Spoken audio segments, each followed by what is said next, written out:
दान की क्वांटिटी से कोई बड़ा अथवा छोटा नहीं होता है।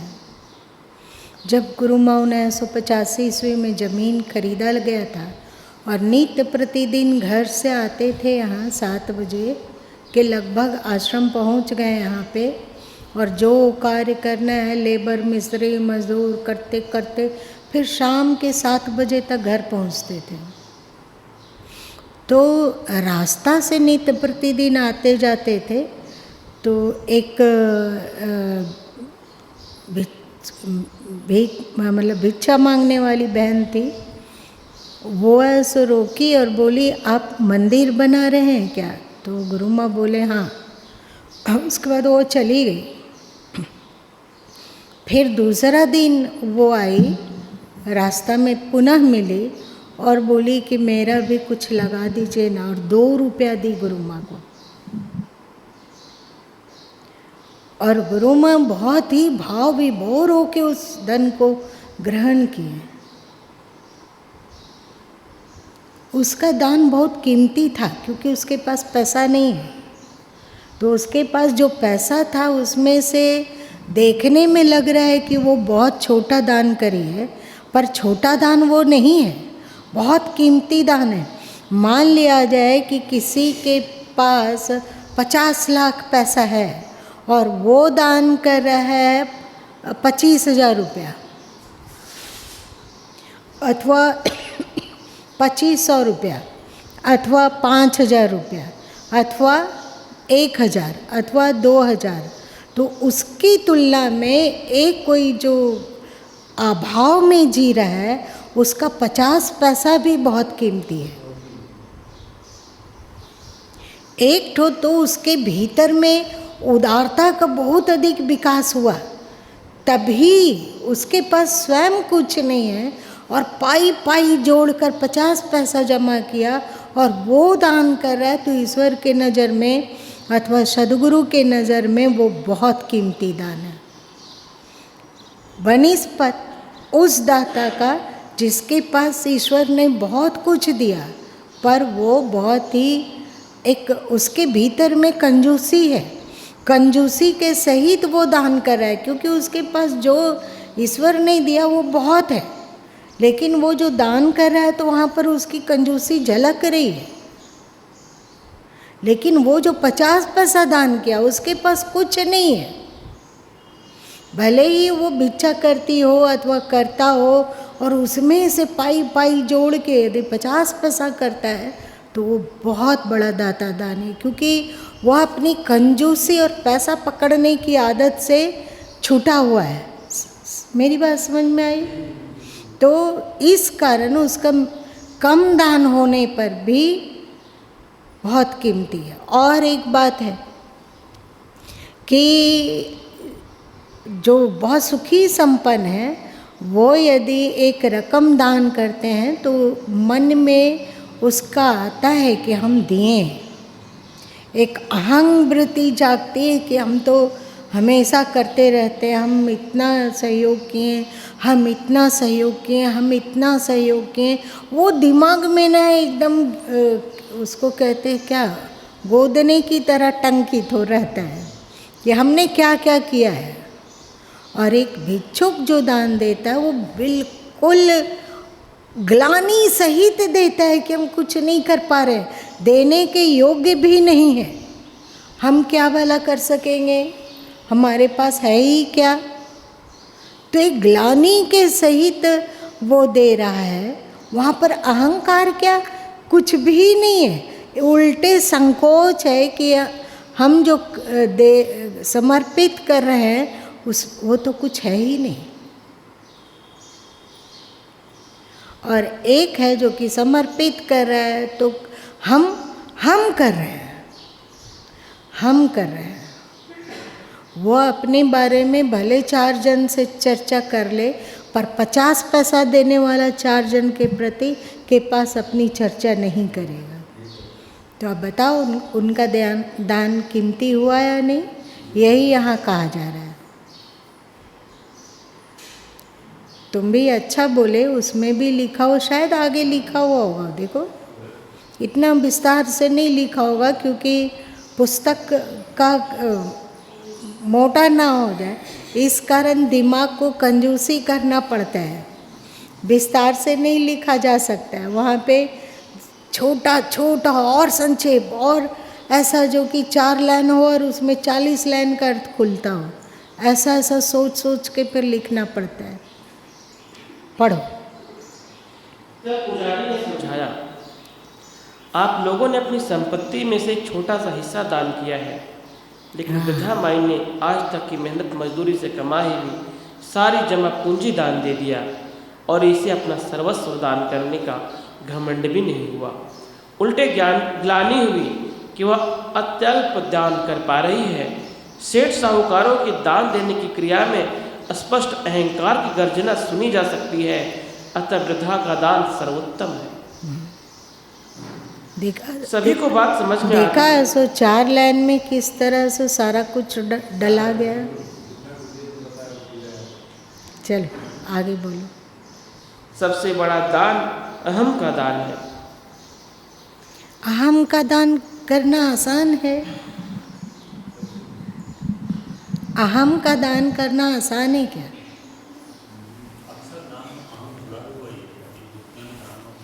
अच्छा ठीक है, अगर जो भी हम दान कर रहे हैं वो दान करना बंद कर दीजिए। वो ज़रूरी नहीं है कि वो ज़रूरी हो, दूसरा लोग कर लेगा। आप अहं का दान कीजिए। आप बताइए, आपके पास जो कुछ अपने पास रखिए, केवल अहं का दान कर दीजिए।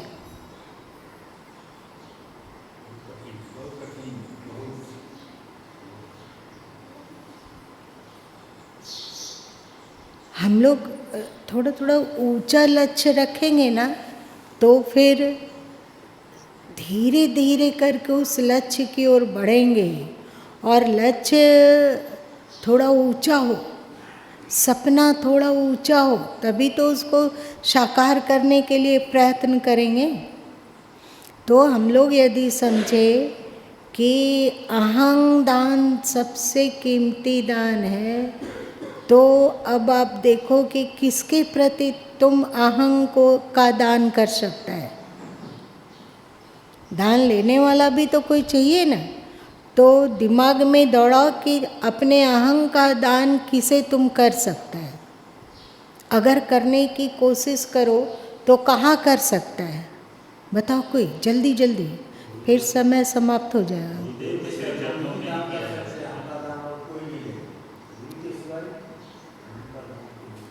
तो इसकी योग्यता प्राप्त करने की कोशिश करनी होगी ना। गुरु क्या करते हैं ना कि तुम्हें तुम्हारी गलती दिखाने के लिए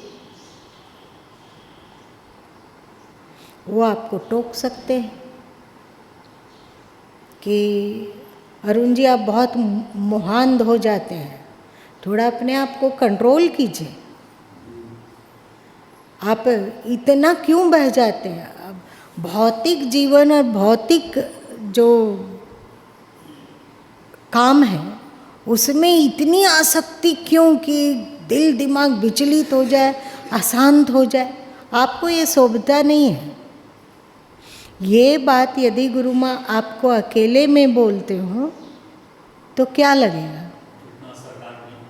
नहीं नहीं नहीं नहीं, तो आप हंसते हुए इस बात को सह लेंगे, है ना, कि हाँ ये तो है, अब और कोशिश करेंगे और सावधान रहेंगे, ऐसा बोल दीजिएगा। लेकिन यदि समूह में वे बोल देते हो तो क्या अंदर होगा? फिर हम लोग क्या करेंगे?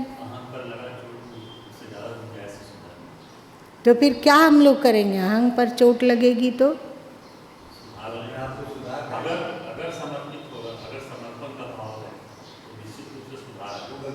और अगर वो लगेगा समर्पण ने हमको अपमानित किया है तो फिर धीरे धीरे कट जाएगा। ज़्यादा संभावना क्या है, कट जाने का कि सुधारने? क्या? सुधार की। और कौन कौन बोलेगा? सुधार की संभावना या अश्रद्धा की संभावना? समर्पण होगा तो सुधार की संभावना दिखती है, लेकिन अधिकांशतः आदमी दूरी हो जाएगी। अच्छा, ये बताओ कि किसको किसको लगता है कि नहीं हम कम से कम 50% आगे बढ़ सकेंगे। ईगो हट हुआ, ईगो पे ठोकर लगी, लेकिन वो क्या करें। सदगुरु कबीर साहब स्पष्ट रूप से अपनी साखी में कहें, गुरु कुम्हार शिष्य कुंभ है, चुनी चुनी काढ़े खोट, अंदर हाथ सहार दे, बाहर मारे चोट। अब ये बाहर मारे चोट, सोचो, यही है। अंदर में उनके दिल में आपके लिए अथोर करुणा है। वे आपका जो सच्चे सदगुरु होंगे वो चाहते हैं दिल से कि आप एकदम चमकता हुआ ध्रुव तारा बनिए, दुर्लभ, जो सप्तऋषि से भी अधिक चमकीला है ना। उस तरह बनिए। अंदर में उनका बहुत शुभ भावना है, लेकिन बाहर से तिलमिला देने वाला चोट है। अगर मन तिलमिला जाता हो तो इस तिलमिलाए हुए पागल मन को हम कितना दिन में कंट्रोल कर सकेंगे? 1-2 दिन में, या 10-20 साल में, या कभी नहीं। चिढ़ का जो ग्रंथि बन गया तो वो चिढ़ का ग्रंथि भीतर ही अटक गया।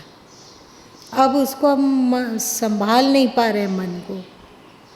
क्या होगा?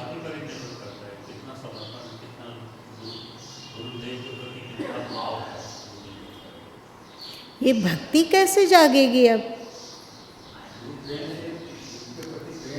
तो प्रेम से ठीक है, लेकिन प्रेम कैसे होगा फिर? कौन बताएगा? क्या? अरे महारथी, एक ही बात को प्रवाची में क्यों बोल रहे हो? कैसे श्रद्धा होगी बताओ तो।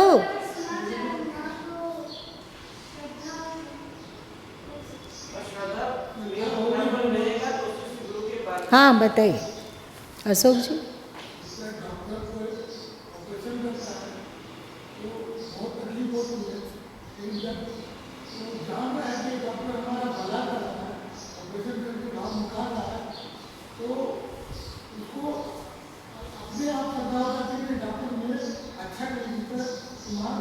लेकिन ये भावना आना, डॉक्टर के पास आना स्पष्ट है, क्योंकि वो प्रत्यक्ष है कि हजारों लोगों का ऑपरेशन हुआ है और ऐसे ही दर्द किया है, और साथ साथ में फिर घाव अच्छा हो जाता है, तो फिर जो पुराना कष्ट था वो मिट जाता है। पर गुरु शिष्य में ऐसा नहीं देखा जा पाता है। ये दुर्लभ घटना है। बताइए। मैं एक अपना मिसाल बताता हूँ। यही मतलब 3-4 नंबर पहले की बात है। डॉक्टर दुकान पर गए, बोला ये लेने का घुटना ठीक नहीं हो सकता, खराब। तो गुरु की कृपा हुई, ये घुटना बिल्कुल ही सही हो गया। अभी 10 मंजिल भी चढ़ सकता हूँ, तभी दर्द नहीं होता है। ये गुरु की कृपा है तो क्या है? तो कोई डॉक्टर का सहयोग मैंने कुछ किया नहीं। तो मैं तो सोचता हूँ कि गुरु की कृपा उसी में मैं किया ही नहीं। अच्छा, ये तो आपकी भावना और आपका समर्पण भाव है, लेकिन गुरु पे जो श्रद्धा होगा ना, उसका भी आप जान लो कि कैसे होगा गुरु के प्रति श्रद्धा।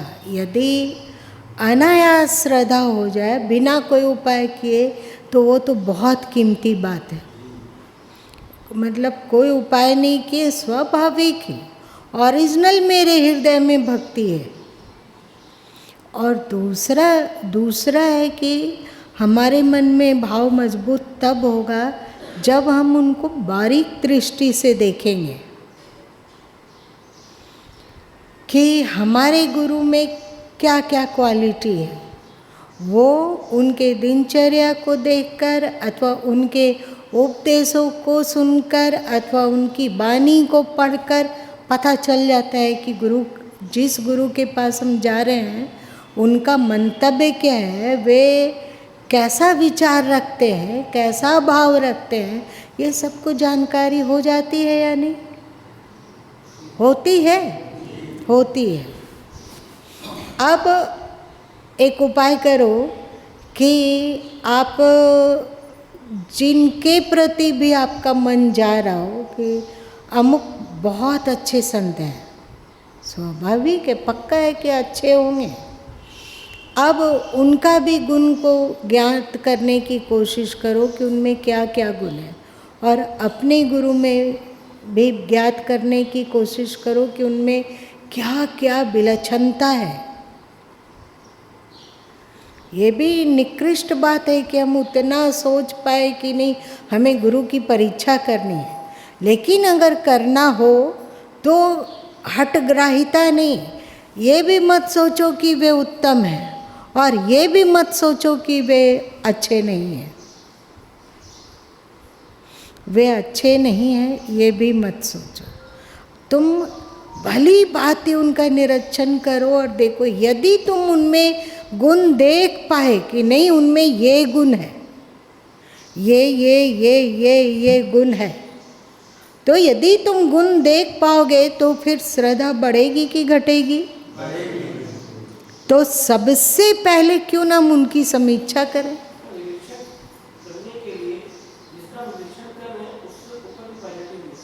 नहीं, कोई ज़रूरत नहीं है बच्चे, तुम गुरु माँ से थोड़ा कम भी क्वालिटी रखो तो भी उनकी वाणी, उनकी मान्यता, उनका उपदेश, वे तुम्हें कहाँ पहुँचाना चाहते हैं, उनका जो क्रियाकलाप है वो किस मंतव्य, किस दिशा की ओर जा रहा है, इसे पता चलेगा कि उनमें कौन कौन सा गुण है। लेकिन एक बात याद रखना, किसी बात से आग्रही होकर राग द्वेष में मत बंध जाना। कभी तुमको वे सार्वजनिक रूप से ठोकर मारे, मतलब सबके बीच में तुम्हें तुम्हारी गलती दिखाएं और 4 बात कड़वा बोले, दर्द तो बहुत होता है, होता है दर्द। वाह, दर्द नहीं होगा? वाह, धन्यवाद, आप लोगों से शिक्षा लेनी चाहिए। नहीं, दर्द होता है, दर्द होता है, तो वो दर्द हुआ। अच्छा, दर्द हुआ, क्षोभ होगा कि दर्द होगा? क्षोभ होता है कि हमारे साथ हमारे गुरु ऐसा किए, अरे भैया बोलना भी था तो अकेले में बोले होते, हमारे साथ भी अच्छा नहीं किए, ये हुआ क्षोभ। और दर्द हुआ कि हे भगवान, अभी तक हमारे में अवगुण है, हमारे में दोष है, ये तो हमें पता ही नहीं चल रहा था कि हमारे में ये दोष बचा हुआ है, और ऐसा दोष है, मेरी उम्र तो इतनी हो गई अभी तक दोष है। 15 साल से जा रहे हैं वहाँ उनसे जुड़े हुए, 20 साल हो गया, 25 साल हो गया, लेकिन अभी ये कमियाँ अभी तक है। ये हुआ दर्द। और एक हुआ क्षोभ। दर्द होगा तो आपका काया पलट हो जाएगा, और क्षोभ हुआ, अब कैसे जानोगे कि अब आप धीरे धीरे करके अपने क्षोभ को कंट्रोल कर पा रहे हैं? अगर कोई जांच ही नहीं होगा तो कैसे आप जानोगे कि नहीं अभी हमारे में सुधार की बहुत संभावना है ना? और हम लोग तो डंके की चोट से कहते हैं कि मैं मेरा है कुछ नहीं, जो कुछ है सो तोर, तेरा तुझको सौंपता क्या लागत है मोर, त्याग तो ऐसा कीजिए सब कुछ है कई बार, सब प्रभु का मेरा नहीं निश्चय किया विचार। जब हम उनके शरणागत हैं और उनको समर्पित हैं तो मतलब तुम्हारे जीवन पर जितना तुम्हारा अधिकार है उससे थोड़ा ज़्यादा उनका अधिकार है। हाँ, वे यदि अधर्मयुक्त दिशा की ओर ले चलते हो तो थोड़ा चौकन्ना चाहिए हो ना। गुरु माँ कभी नहीं कहेंगे कि आँख में पट्टी बांधकर यदि कोई तुम्हें गलत दिशा में भेजता हो तो तुम उस ओर बढ़ जाओ।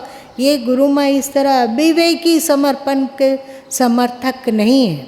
हाँ, वे ये कहते हो डांट दिए, फटकार दिए, हमारा खाना बंद कर दिए और साथ साथ में बोले कि ये सेवा करो, ये सेवा करो, ये सेवा करो, लेकिन एक बार नहीं पूछते हैं कि तुमने खाया है या नहीं खाया। कुछ नहीं पूछते हैं, खाने देते नहीं है। रसोई में जाते हैं लेने के लिए तो कहा जाता है कि नहीं, तुम्हें देने का आदेश नहीं है। तो क्या हुआ? तो यहाँ पर समर्पण की आवश्यकता है। कैसे जानेंगे हम लोग कि आप लोग पुराना तो कितना नाटक देखे हो यहीं पे कबीर ज्ञान मंदिर में, अथवा कितने भक्तों की चर्चा हम लोग सुने हैं। भक्ति का आधार लेकर करना क्या होता है पता है? मन को गौण कर देना है। अभी हम लोगों के मन में जब कोई चीज का वेग आता है तो बहुत ज़्यादा तीक्ष्ण होता है कि कुनकुना होता है। कोई भी चीज का वेग हो, हाँ, अभी यहाँ बैठे हैं तब नहीं, यहाँ किस चीज का वेग ज्यादा हो?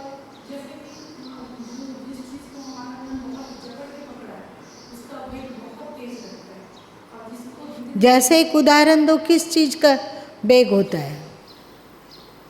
मान लो कि तुमको तुम्हारी कोई आलोचना किया, तुम जहाँ पढ़ाती हो वहाँ आलोचना किया, स्वाभाविक है कि तुम्हें अच्छा नहीं लगेगा और उस वेग मन में आएगा कि उसको भले बोले या ना बोले, परंतु मन में वेग आता है कि नहीं नहीं नहीं, ऐसा किया, ऐसा किया, ऐसा किया, ऐसा किया, ऐसा किया, ये बोला, ये बोली, ये वो मन में वेग है उसके प्रति दुर्भावना की। बारीक चीज है, देखो समझो इस बात को। मन में वेग है उसके प्रति दुर्भावना की, लेकिन वहाँ पे यदि भक्ति रहेगी तो सोचेंगे कि ना, ये मन तो ये बात चाह रहा है, पर हमारे गुरु बोलते हैं कि अशांति को मत पालो। अच्छा है कि दो बात तुम बोल दो, पर मर्यादा में रहकर। यदि प्रिंसिपल तुमको डांटे हो तो तुम्हारा मर्यादा यही है कि एक बार बोलो कि सर हम तो ऐसा नहीं किए, ऐसा हम नहीं किए हैं सर। लेकिन क्या तुम उनको उखड़ के बोल सकोगी? क्यों नहीं बोलेगी?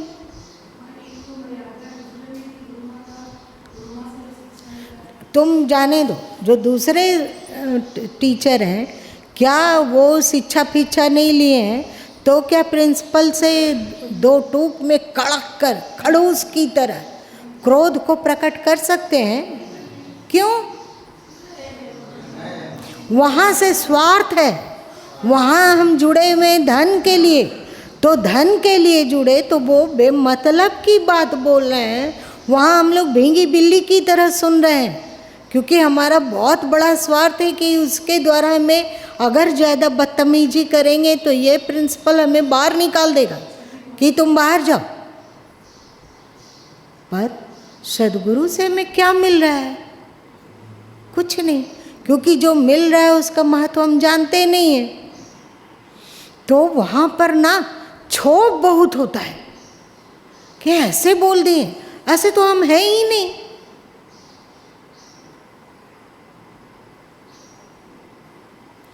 अगर क्षोभ हर जगह होता है तो फिर प्रिंसिपल के आगे क्षोभ क्यों नहीं?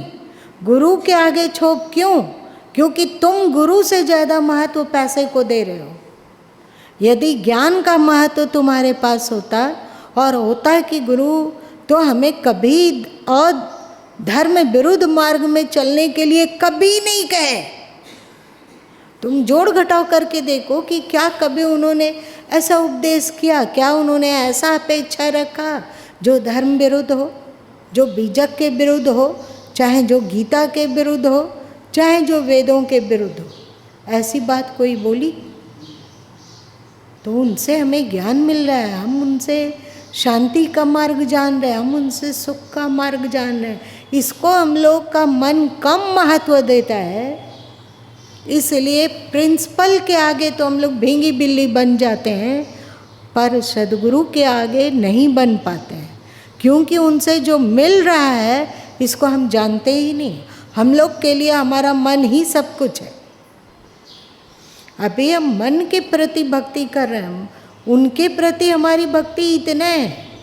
मन के विपरीत यदि वे जाते हो, हम लोगों के धर्म के विपरीत नहीं, हम लोगों के मन के विपरीत हो जानते हैं, तो वहाँ बढ़िया से क्षोभ होता है।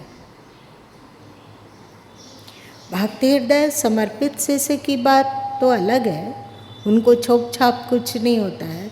वे सुनते हैं और उसकी समीक्षा करते हैं कि इसमें क्या तथ्य है, इसके पीछे क्या तथ्य है। वहाँ है उल्लम मचाने की तुलना में उन्होंने यदि कुछ बोला, कड़वा बोला, कठोर बोला, दो टोक में बोला, तो इसके पीछे उनका उद्देश्य क्या है। देखो, अभी हम लोग जब गुजरात में थे तो वहाँ से लौटने के लिए वहाँ से रांची तक का टिकट खरीद लिया गया और हम लोग सबके सब बिल्कुल तैयार हो गए, क्योंकि हम लोग को वहाँ से 6 बजे ही सुबह ही निकलना था। और 4 बजे मैसेज आया, सुबह 4 बजे कि प्लेन कैंसल हो गया। तो स्वाभाविक क्या होगा कि जिस कंपनी का हम टिकट खरीदे हैं उसको मन में मन ही मन भुनभुनाएगा कि नहीं, कि पहले ये लोग नहीं बोल सकते हैं एकदम टाइम पर, जब सब कुछ हो गया, अभी हम लोग जा रहे थे गाड़ी में बैठने के लिए, गाड़ी भी बुला लिए और अभी ऐसो मैसेज करते हैं, क्षोभ होगा। तो वहाँ पर जब हम लोगों का प्लेन कैंसल हो गया तो सबको एकदम तिलमिला गया, और कल प्लेन खुलेगा कि नहीं ये भी पता नहीं है, क्या हुआ ये सब कुड़कुड़ कर रहा था। तो लोगों को बोले कि थोड़ा ठहर जाओ, सोचने दो कि यदि भगवान कैंसिल किए हैं तो इसके पीछे कुछ उद्देश्य होगा। पहले खोज लेते हैं, कुड़कुड़ाना पोस्टपोन करते हैं, 2 घंटा के लिए पोस्टपोन, 2 घंटा में बढ़िया से सोच लेने दो कि वो कुछ चाहते तो नहीं है, कुछ कहना तो नहीं चाहते हैं। यदि कहना चाहेंगे तो फिर वो कार्य करेंगे। हमें क्या ज़रूरत पड़ा हुआ है कि जल्दी गिरडी पहुंचना है अथवा जल्दी लक्ष्य पे पहुंचना, उनकी मर्जी है। 1 दिन देर तो 1 दिन देर, 2 दिन देर तो 2 दिन देर, अथवा वहाँ नहीं पहुँचे तो वो भी ठीक है, पहुँच गए तो भी ठीक है। तो फिर सोचा कि क्या हो सकता है। तो क्योंकि गुरुमा सूरत में थे तो लगा कि यहाँ पे कपड़ा अच्छा मिलता है। ऐसा तो नहीं कि भगवान कपड़ा पसंद करना चाह रहे हैं, ऐसा तो नहीं है। हो क्या रहा है आखिर, क्योंकि गुरु माँ का जो पसंद से आता है वो बहुत अच्छा होता है, और दूसरे पसंद करते हैं तो वो गुरु माँ को ही नहीं जचता है, तो भगवान को कितना जचता हो हमें पता नहीं। तो लगा कि यही शायद रहा होगा, तो बोले चलो भैया हम लोग चलते हैं। गए वहाँ पे तो डटक के 3 सेट भगवान का वस्त्र खरीद लिए कि नहीं, शायद इसी वास्ते कैंसिल किए होंगे। तो उनका वस्त्र खरीदा गया, और उसके बाद सत्संग गुरु गोविंद धाम का पर्दा भी खरीदा गया। उनको सेट चाहिए न रे, हम लोगों को सेट चाहिए, तो उनको भी लगता होगा कि हमारा भी सेट हो। तो चलो भैया पर्दा भी खरीदा गया। अब सोचे क्या कि स्टेज का जो पर्दा है जो नया है वो बड़ा ही आकर्षक नहीं है, दूसरा लेना चाहिए, तो वो भी खरीदा गया। बहुत खुश वो लोग बोले कि नहीं, आ रहा है न्यूज़ में कि कल भी प्लेन बंद रहेगा। गुरु माँ बोले कि नहीं, देखते ना, कल सोचेंगे, कैंसिल हो गया तो फिर सोचेंगे, क्योंकि अब और दिमाग में नहीं है कि वो क्या चाह रहे हैं। इतना दिमाग में आया तो वो कर लिए, अगर शायद वे कुछ और दिमाग में आ जाए भेज देंगे तो फिर वो किया जाएगा। तो हम लोग नया प्लेन का टिकट नहीं लिए। रात में सूचना आई कि सूरत से दिल्ली प्लेन जाएगी, क्योंकि सूरत से दिल्ली है और दिल्ली से फिर कनेक्टिव फ्लाइट के द्वारा हमें रांची आना है, तो दिल्ली जाएगी। दिल्ली जब वहाँ पे हम उतरा जहाज प्लेन, तो पता चला कि इसका कनेक्टिव जो फ्लाइट जहाज़ था कैंसिल हो गया। आप बहुत कुड़कुड़ हुआ। दीपक तो बिल्कुल तिलमिला गया, बोला कि अभी हम टिकट लेते हैं, आज कैंसिल किया, कल करेगा कि नहीं सो पता नहीं है, अभी हम टिकट लेके और हम लोग यहाँ से निकल जाते हैं। 8 बजे एक प्लेन है और एक प्लेन थोड़ा और देर 9 बजे के लगभग में क्या होगा, हम लोग 11 बजे पहुँच जाएंगे। गुरु माँ बोले ठहरो, अभी इतना अशांत होने का ज़रूरत नहीं है, थोड़ा सा ठहर जाओ, दिमाग को देखने दो कि कुछ वे बोलना तो नहीं चाहते हैं और अभी इतना जल्दी कुड़ने का क्या ज़रूरत है। एक बार उनकी अभिरुचि जानने की कोशिश करते हैं ना। ये ठीक है कि हम लोगों में क्षमता नहीं है, लेकिन आह्वान तो कर सकते हैं कि हे प्रभु बता दो कि इसके पीछे क्या उद्देश्य है। दिमाग में बहुत ज़्यादा उथल पुथल करके क्या उसको कहा जाएगा, कोड़ा गया। तो उन लोग को बोलें कि ठीक है ऐसा करो कि हम लोग चलो कहीं पे ठहरते हैं, और क्या क्या आ रहा है दिमाग में वो बताते हैं। चलो तो यहाँ से फिर निकल के हम लोगों को इस्कॉन मंदिर मिल गया। इस्कॉन मंदिर में मज़े से रहे, बहुत अच्छा था। उन लोग भी बहुत अच्छे थे, जो वहाँ संत रहते थे वे भी बहुत अच्छे थे, मंदिर भी बहुत अच्छा था। वहाँ शांति से बैठे और बोले कि शायद वे चाहते हैं कि गुरु माँ को इन दिनों बहुत ज़्यादा एसिडिटी बन रहा है और गुरु माँ उसके लिए व्याकुल हैं, बेचैन हैं और अब सहन से बाहर हो रहा है और समझ में नहीं आ रहा है कि ये क्यों बन रहा है। समय पर कुछ पा लेने पर भी वो बन रहा है, एंटासिड का दवा खाली पेट खा लेने पर भी बन रहा है, सिरप पी लेने पर भी बन रहा है, टेबलेट दिया गया वो भी खा रहे तो भी बन रहा है, कुछ भी असर नहीं है। तो हम लोग जो दूसरा जगह दिखाना चाहते हैं सो क्यों नहीं इसे दिखाया जाए। तो बढ़िया से जहाँ जहाँ जो जो ज़रूरत था सब दिखा लिया। लगभग 3 दिन लगा। चौथा दिन पता चला कि वो तो फ्लैट हम लोग का पैसा भी डूबा, फ्लैट भी डूब गया। फिर दूसरा बुक करके और फिर से आना हुआ। तो कुड़कुड़ करने की तुलना में अगर समर्पण का भाव रखा जाए कि वे ऐसा क्यों बोल रहे हैं,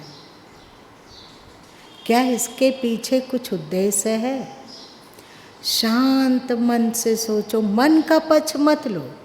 मन को रस मिलता है कुड़कुड़ करने में, क्योंकि नीचे गिरना मन के लिए सरल है पर ऊपर उठना मन के लिए कठिन है। इसीलिए भक्ति के द्वारा इस मन को ना उनके चरण में बांधो। इसी को तो रामचरितमानस में कहा गया, सबके ममता ताग बटोरी, बोला गया ना। सबके तरफ से जो मोह है, ममता है, भक्ति है, उसको समेटो और फिर राम के चरण में बांधो। तो कुड़कुड़ करने का क्या, मन दिया दे दिया।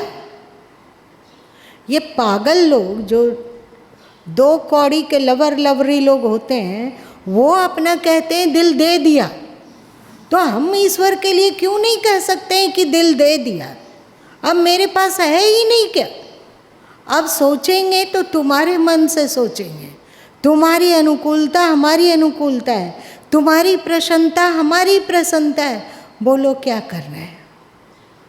मन तो अपने मान्यता के अनुसार, अपने संस्कारों के अनुसार उल्टा पुल्टा तर्क देगा तुम्हें, है ना। और यदि तुम मन में बह गए तो तुम्हारी भक्ति ढीली पड़ती जाएगी। एक बार मन में बहोगे, थोड़ी भक्ति और ढीली पड़ गई, दूसरी बार फिर से मन में बह गए तो दूसरी बार फिर से भक्ति ढीली पड़ जाएगी, तीसरी बार जब आप फिर से मन में बहोगे तो और भक्ति कमज़ोर हो जाएगी। होगी कि नहीं? यदि हम उनके गुणों को जानते हों, वे जो को कुछ बोल रहे हैं वो धर्म विरुद्ध है कि धर्म सम्मत है। देखो एक और बात याद रखना कि पता है रजनीश जैसे संतों का प्रचार प्रसार बहुत हो जाता है। क्यों? क्योंकि वो जो बोल रहे हैं ना वो हमारे मन को सुहाता है, मन को अच्छा लगता है। कोई एकदम खुल कर जियो। एक कौन थे रे जो बहुत मटुकनाथ, यही नाम था कि दूसरा था? हाँ,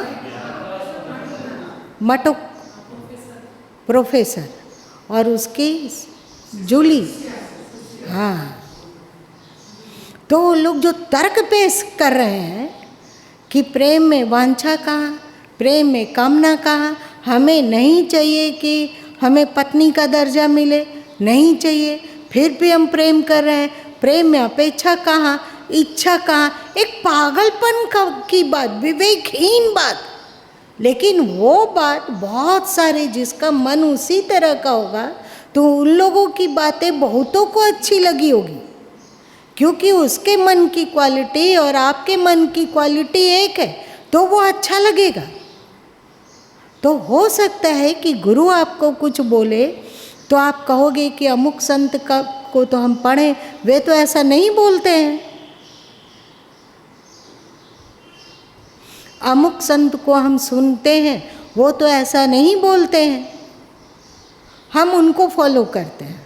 सच पूछा जाए तो आप उनको फॉलो नहीं कर रहे हो, चाहे इनको फॉलो नहीं कर रहे हो, आप अपने मन को फॉलो कर रहे हो। सही ना? सही है। तो वहाँ पे आपको अपने मन को गौन करना होगा और फिर उनके उपदेशों को प्रमुख करना होगा। सही? आज भी ज्ञान सूत्र में गुरु माँ यही लिखे हैं, यही चीज लिखा हुआ है कि तब तक हम अच्छे नहीं बन सकते जब तक हम अपने मन का दामन पकड़े हुए हैं। थोड़ा कठिन है, मन को देना आसान नहीं है, लेकिन हमारा लक्ष्य ऊंचा हो और हम उसके लिए प्रयत्न तो कर सकते हैं ना। प्रयत्न करेंगे और प्रयत्न करेंगे तो हम होंगे कामयाब एक दिन, इस पर भरोसा रखेंगे। ठीक है, आज नहीं है, कोई बात नहीं, लेकिन हमारा प्रयत्न सतत चलता चलेगा। तुम लोग सुने हो ना कहानी, वो जो गुरुजी बोले कि चलनी में पानी भर के लाओ, टोकरी में पानी। अब टोकरी में पानी कैसे भराएगा भला? पानी भरते हैं, उठाते हैं, सब गिर जाता है। तो वो वहाँ पे फिर पूछने के लिए जाए कि गुरुजी क्या करें, नहीं पानी भराता है। गुरुजी डटक दें, डांट दें और कहें कि बोला ना पानी भरने, आ गया सफाई देने, जाओ पानी भर के ला। तो अब क्या होगा? हम लोग रहेंगे तो क्या होगा? क्षोभ होगा कि इस पागलपन में हमें नहीं जाना है। अमुक दूसरे संत तो टोकरी में पानी भरने कहीं नहीं कहते हैं। आज तक सत्संग में नहीं सुने कि टोकरी में पानी भर के ले आओ। ये गुरु पागल है। हो सकता है ना, हमें इन फेरा में नहीं पड़ना है, ये एकदम अविवेक सम्मत है। लेकिन वो बच्चा था कि सोचा कि मन तो दे चुके, बोल रहे हैं भरने के लिए, तो हम भरने की कोशिश तो करेंगे ना। अभी तो 2 ही दिन भरे हैं, चलिए 20 दिन और भर के देखते हैं। देखते हैं नहीं, 20 दिन और भरेंगे, फिर नहीं भरेगा तो देखा जाएगा। क्या हुआ कि फिर बांस फूल गया। तो बांस था, फूलते फूलते फूलते फूलते वो जितना जो उसका छेद था वो बंद हो गया। फिर एक टोकरी पानी भर के वे गुरुजी के पास ले आए। क्या लगा? तुम लोग सिख गुरु का नाम सुने होंगे, जो कि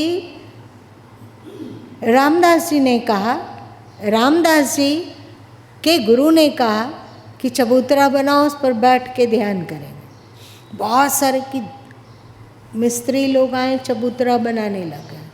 तो गुरुजी आते शाम को और कहते कि नहीं, ये चबूतरा अच्छा नहीं बना, इसको तोड़ो,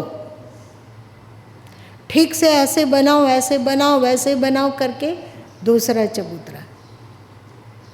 तो सब कोई मिस्त्री लोग तोड़ दिया और नया चबूतरा बनाने लगा। फिर दूसरे दिन भी गुरुजी आए, कहें ये चबूतरा अच्छा है ही नहीं, इसको तोड़ो, फिर से ढंग से बना।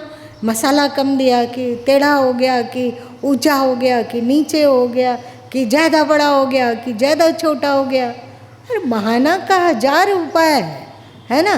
गुरुजी फिर तुड़वा दिए।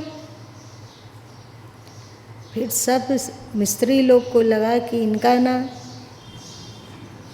थोड़ा सा कमज़ोर हो, उम्र के साथ लगता है कि थोड़ा ढीला पड़ गया है। सब चला गया, एक रामदास जी बचे। 72 बार वो चबूतरा तोड़े और बनाए, क्योंकि उनको क्रिया ये में रस नहीं है कि चबूतरा बने, ये में रस है कि ऐसा भी उनका बेग नहीं है कि चबूतरा बन के तैयार हो, हमको दूसरा काम चाहिए, इसी काम में लगा के क्यों रखे हुए हैं। एक ही काम, चबूतरा तोड़ो और बनाओ, तोड़ो और बनाओ, तोड़ो और बनाओ। इससे क्या हुआ ना कि उनका मन एकदम पिसा गया, मन बिल्कुल मिट गया। और जब मन मिट गया तो अब अध्यात्म में कहाँ कहाँ विघ्न है सो बताइए, है कुछ विघ्न नहीं है। तुम लोग के पास गुरु माँ कई बार कहते हैं कि गुरु माँ कच्छ में थे तो अमुक विचार उत्पन्न हुआ तो बहुत डर लगा कि कहीं उनको अच्छा तो बुरा तो नहीं लगता होगा, बोलते हैं ना। तो ना वे स्पष्ट सामने हैं, ना उनको हम देख पा रहे हैं, ना उनको स्पष्ट सुन पा रहे हैं, पर कहीं उनको ये अच्छा तो लगेगा ना, ऐसा तो नहीं कि उनको बुरा लग जाएगा। तो ये क्या है, मन मिटेगा या नहीं मिटेगा। मन में आ रहा है कि ये इच्छा है, और फिर जैसे इच्छा जागी वैसे ही आया कि इच्छा करना उनको पसंद होगा कि नहीं पसंद होगा। तो मन क्या हो रहा है, और जैसे ही जैसे हमारा मन मना भवा हो जाएगा ना, तो फिर कहेंगे कि माँ सूचा चिंता ना करो, हम त्वाम सर्व पापेभ्यो मोक्षयिष्यामि माँ सूचा, मैं तुम्हें सभी पापों से मुक्त कर दूंगा। वैसे ही गुरु भी कहते हैं कि मैं तुम्हें सभी विकारों से मुक्त कर दूंगा, मैं तुम्हें अशांति के समस्त विचारों से मुक्त कर दूंगा, मैं तुम्हारे भीतर जो अनगढ़ता है और कुसंस्कार है, उस कुसंस्कार को लिए लुकाठा हाथ